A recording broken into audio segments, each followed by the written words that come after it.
নমস্কার বন্ধুরা, প্রতি বছর মাঘ মাসের শুক্লপক্ষের পঞ্চমী তিথিতে বিদ্যা ও শিল্পকলার দেবী মাতা সরস্বতীর আরাধনা করা হয়। শিক্ষা প্রতিষ্ঠান, পুজো মণ্ডপ থেকে শুরু করে বাংলার ঘরে ঘরে অত্যন্ত আনন্দ ও উৎসাহের সঙ্গে সরস্বতী পুজো করা হয়ে থাকে। বীণা রঞ্জিত পুস্তক হস্তে, অর্থাৎ যার এক হাতে রয়েছে বীণা আর অন্য হাতে রয়েছে পুস্তক।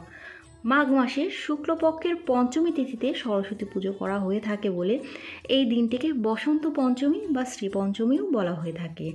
বন্ধুরা, আজকের এই ভিডিও থেকে আমরা জেনে নেব এবছরে সরস্বতী পুজো কবে পড়েছে, শ্রী পঞ্চমী তিথি কখন শুরু হবে এবং কখন সমাপ্ত হবে।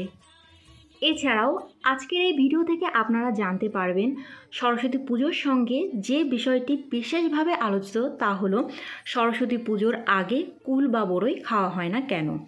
অনেকে এটাকে কুসংস্কার বা ভিত্তিহীন মনে করলেও আজকে আমরা জেনে নেব এর পেছনে কি চমকপ্রদ কাহিনী রয়েছে।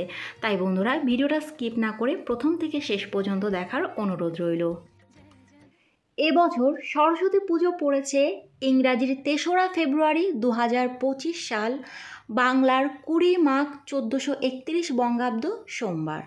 শ্রী পঞ্চমী তিথি শুরু হবে তার আগের দিন, অর্থাৎ ইংরাজির ২রা ফেব্রুয়ারি, বাংলার ১৯শে মাঘ রবিবার দুপুর 2:14 থেকে।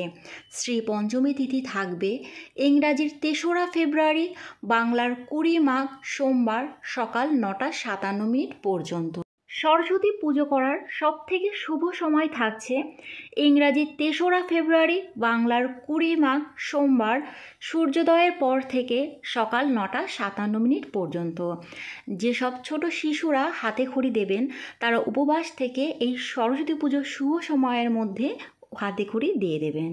এই শুভ সময়ের মধ্যে আপনারা উপবাস করে দেবী সরস্বতীর পুজো অর্চনা ও পুষ্পাঞ্জলি দিয়ে দেবেন। বিদ্যা ও বুদ্ধির দেবী সরস্বতী খুব অল্পতেই সন্তুষ্ট হয়ে যান। দেবীর অত্যন্ত প্রিয় একটি জিনিস হলো কুল বা বড়ই ফল। দেবী সরস্বতীকে তুষ্ট করার জন্য মহামণি ব্যাসদেব বদ্রিকা আশ্রমে তপস্যায় মগ্ন হয়েছিলেন। তপস্যা শুরু করার আগে দেবী সরস্বতী তার তপস্যা স্থলে একটি কুল বীজ রেখেছিলেন আর ব্যাসদেবকে শর্ত দিয়েছিলেন, এই কুল বীজ থেকে যদি অঙ্কুরিত চারা বড় হয়ে গাছ হয় আর সেই গাছে ফুল থেকে যদি ফল উৎপন্ন হয় এবং সেই ফল পেকে যদি ঋষির গায়ে পড়ে তাহলে তিনি তপস্যায় সিদ্ধি লাভ করবেন। এভাবেই দিনের পর দিন তপস্যা করতে করতে একদিন একটি কুল ফল পেকে তার গায়ে পড়েছিল। তখন মহামণি ব্যাসদেব বুঝতে পেরেছিলেন মাতা সরস্বতীর কৃপা তিনি লাভ করেছেন। ব্যাসদেব সেই কুল ফলটি দেবী সরস্বতীকে অর্পণ করেছিলেন আর সেই দিনটিই ছিল মাঘ মাসের শুক্লপক্ষের পঞ্চমী তিথি। আর এই তিথি থেকেই দেবী সরস্বতীর কৃপা লাভ করে ব্যাসদেব ব্রহ্মসূত্রের রচনা শুরু করেছিলেন। যেহেতু শ্রীপঞ্চমীর দিনই দেবী সরস্বতী তুষ্ট হয়েছিলেন, তাই ওই দিনই কুল দেবী সরস্বতীকে নিবেদন করে সেই নিবেদিত ফল প্রসাদ হিসাবে গ্রহণ করলে দেবী খুবই সন্তুষ্ট হন। এছাড়াও স্বাস্থ্যগত কারণেও সরস্বতী পুজোর আগে কুল খাওয়া ঠিক নয়। মাঘ মাসের মাঝামাঝি সময়ের আগে কুল কাঁচা ও কষযুক্ত থাকে, যা খেলে আমাদের শরীরের ক্ষতি হতে পারে। বন্ধুরা, আজকের ভিডিওটা এই পর্যন্তই। যদি ভালো লাগে অবশ্যই লাইক কমেন্ট করবেন এবং পরবর্তী ভিডিওর আপডেট পাওয়ার জন্য চ্যানেলটি সাবস্ক্রাইব করে পাশে থাকবেন। ধন্যবাদ।